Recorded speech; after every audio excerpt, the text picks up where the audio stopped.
Chapter 1.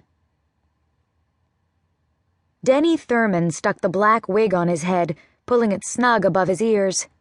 He put on the brown shirt with the fake UPS logo, buttoned it over his t-shirt, and tucked it into his brown pants. Last, he pressed a false mustache on his upper lip, pushing hard to make it stick. He smiled at himself in the mirror. His own mother wouldn't recognize him. The temporary rose tattoo on his left biceps showed below his sleeve, but the slight bulge of the handgun in his shoulder holster was barely noticeable under his shirt. Denny hurried downstairs to his car, feeling nearly excited as he did when he placed a bet. An hour later, he stopped the car in the alley behind his ex-wife's house and put on thin plastic gloves.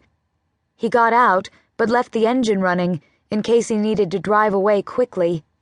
He looked both ways, saw no one, and walked to the gate that connected the garage to the fence.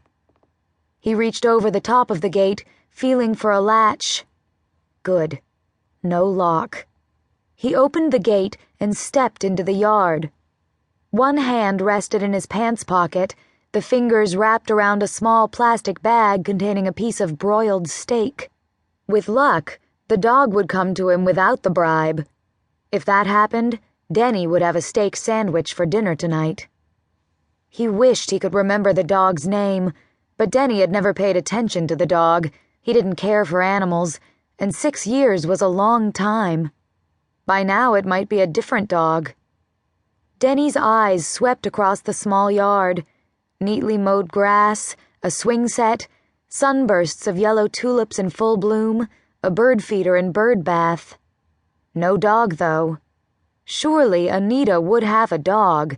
She had been crazy about dogs, and so had Bonnie. They both petted every mutt they met, acting as if each was the grand champion of all time. Anita even kept dog biscuits and a leash in the car in case she saw a stray in need of help. The dog must be inside. Denny would have to pry open a door or window. He hoped the house wasn't wired with an alarm system. Denny walked toward the house, but stopped before he reached the screen door. His eyes swung to the corner of the house, to a metal flap at ground level.